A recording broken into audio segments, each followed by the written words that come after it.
Pemirsa, BMKG melaporkan kembali terbentuknya bibit siklon tropis. Hal ini mengakibatkan cuaca ekstrim masih mengintai di wilayah selatan Indonesia. BMKG pun memperingatkan potensi cuaca ekstrim yang masih mengintai sejumlah wilayah Indonesia bagian selatan pada periode seminggu ke depan mulai dari 20 hingga 26 Januari. BMKG memprediksi hujan dengan intensitas lebat masih akan mengguyur sejumlah daerah termasuk Jakarta, Jawa Barat hingga Jawa Timur.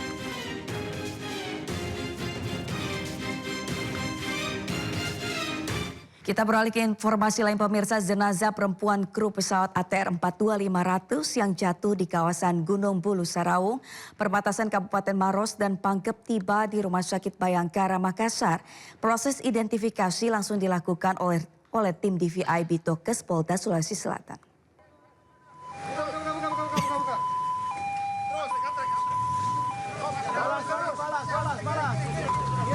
Jenazah perempuan kru pesawat ATR 42500 yang jatuh di kawasan Gunung Bulu Saraung, perbatasan Kabupaten Maros dan Pangkep kini telah tiba di posko postmortem DVI Bitokes Polda Sulawesi Selatan. Jenazah tiba di area postmortem DVI Bitokes Polda Sulawesi Selatan pada Selasa malam. Jenazah kemudian langsung dimasukkan ke ruang jenazah untuk menjalani tahapan pemeriksaan dan identifikasi oleh tim Disaster Victim Identification. Sebelumnya jenazah korban berhasil ditemukan setelah tim SAR melakukan 4 hari pencarian. Pencarian korban sendiri sempat terkendala cuaca buruk. Proses evakuasi pun berlangsung dramatis, di mana petugas harus membawa jenazah dengan berjalan kaki lantaran beratnya medan evakuasi yang harus dilalui. Dari Makassar, Sulawesi Selatan, Muhammad Turbone, A-News melaporkan.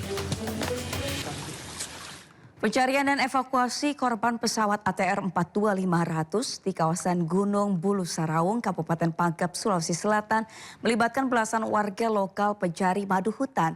Hal ini untuk mempercepat pencarian korban yang berada di medan ekstrim. Ambil posisi. Ambil posisi. Kendor. Kendor, mana izin kendor. Kendor. Tim SAR gabungan kembali melanjutkan operasi pencarian dan evakuasi korban pada hari keempat di kawasan Gunung Bulu Saraung. Fokus pencarian masih dilakukan di wilayah jurang serta lereng curam.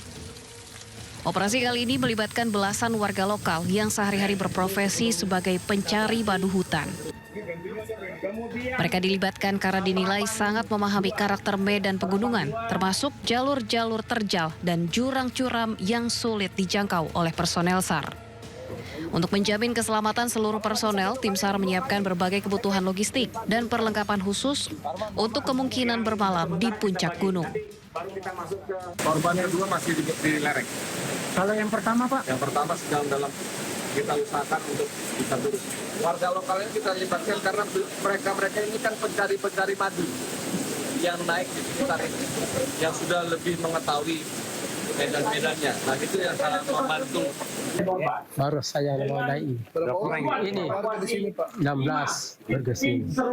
Dibagi-bagi. Tidak ini saat di puncak dibawa. Oh di lerengnya Pak? Iya, di lereng.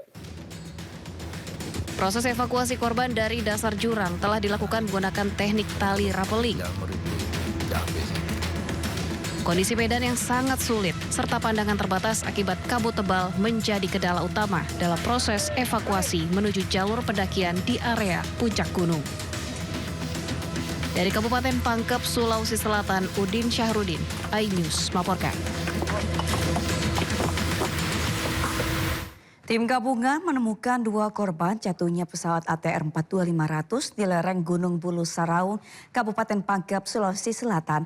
Proses evakuasi korban berjalan dramatis karena korban ditemukan di kedalaman 500 meter dari puncak gunung.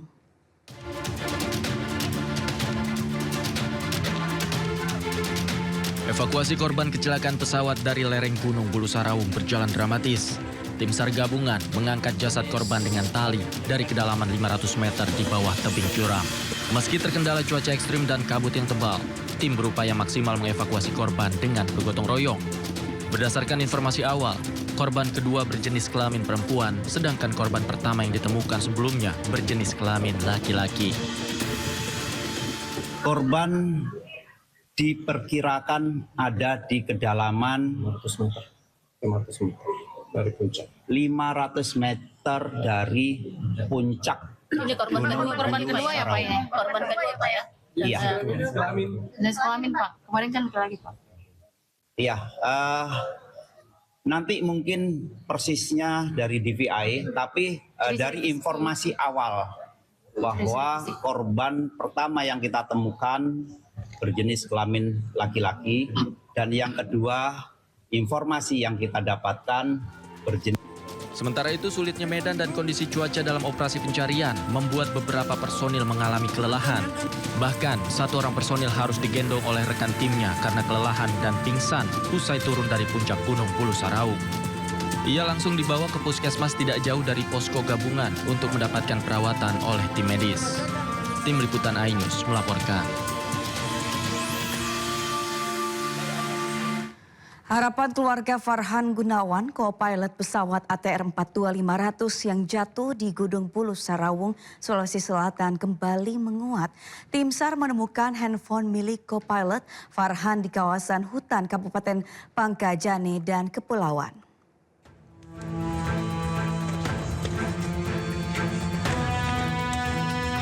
Handphone Farhan Gunawan, co-pilot pesawat ATR 42500 yang jatuh di Gunung Bulu Saraung, Sulawesi Selatan terhubung dengan smartwatch dan menunjukkan adanya aktivitas fisik yang signifikan pasca kejadian. Notifikasi jumlah langkah di smartwatch korban bertambah. Keluarga yakin Farhan Gunawan, co-pilot pesawat ATR masih hidup. Data pergerakan ini memberikan harapan baru bagi keluarga di tengah penantian panjang dan meminta agar proses pencarian serta evakuasi dilakukan secara maksimal. Pesawat jatuh tanggal 17, terus tanggal 18 dilakukan pencarian dan HP Farhan ada dapat. HP-nya dapat di hutan, terus HP-nya sekarang udah dipegang sama adik saya. Nah, HP dia itu terhubung ke smartwatch-nya. Terus dicek smartwatch-nya itu ternyata ada pergerakan langkah kaki Farhan. Dari pagi jam 6 ada berapa langkah, terus ditambah lagi jam 10 sampai malam juga ada. Saya lupa jamnya berapa aja, intinya pergerakan langkah kakinya itu makin lama makin bertambah. Dan ini hari ketiganya di hutan. Jadi tolong kepada Bapak Prabowo atau siapapun menteri-menteri di sana yang bisa ngasih bantuan, tolong turunkan tim SAR lebih banyak lagi, Pak. Sementara tim SAR gabungan terus melakukan pencarian para korban di 4 sektor, mulai dari puncak gunung hingga lereng arah Kabupaten Maros. Kondisi cuaca di lokasi pencarian yang tidak menentu dan medan yang terjal menjadi tantangan bagi tim SAR gabungan. Ada iPhone yang ditemukan terhubung dengan smartwatch dan melakukan terdeteksi melakukan pergerakan sampai 13.000 langkah. Itu bisa jadi penunjuk arah lokasi atau perlu verifikasi lebih lanjut, Pak? Saya sampaikan bahwa fokus kita saat ini adalah pencarian terhadap korban. Pada saat kita mencari korban, ternyata ditemukan bagian-bagian dari pesawat maupun ada benda-benda yang dimungkinkan itu milik korban. Ini semuanya untuk kita kumpulkan, kita inventarisir dan nanti akan kita serahkan. Apakah barang ini akan kita serahkan kepada KNKT sebagai bukti untuk mengungkap permasalahan atau nanti kita serahkan ke pihak kepolisian yang nantinya semua barang yang berhubungan dengan perlengkapan pribadi akan kita serahkan kepada keluarganya kalau memang korban dinyatakan meninggal dunia. Tapi mohon doanya bahwa kita masih bermain di golden time. Kita berupaya dengan situasi yang ada, kita ingin menemukan korban dalam kondisi hidup. Tantangan saat ini yang kita hadapi yaitu kondisi alam dan cuaca. Hingga kini tim SAR gabungan telah menemukan 2 korban dan terus berupaya mengevakuasi bangkai pesawat. Dari Makassar, Sulawesi Selatan, Wahyu Ruslan, iNews melaporkan. Pemirsa, hingga Selasa malam ribuan rumah warga di Kabupaten Karawang, Jawa Barat masih terendam banjir mencapai hingga 1,5 meter. Meski berangsur surut, 17 desa di 6 kecamatan masih terdampak.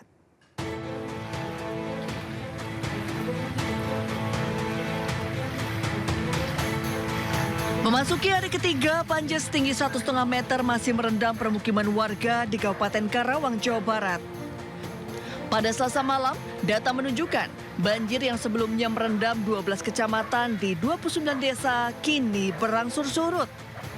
Saat ini tercatat tinggal 6 kecamatan dengan 17 desa yang masih terendam banjir.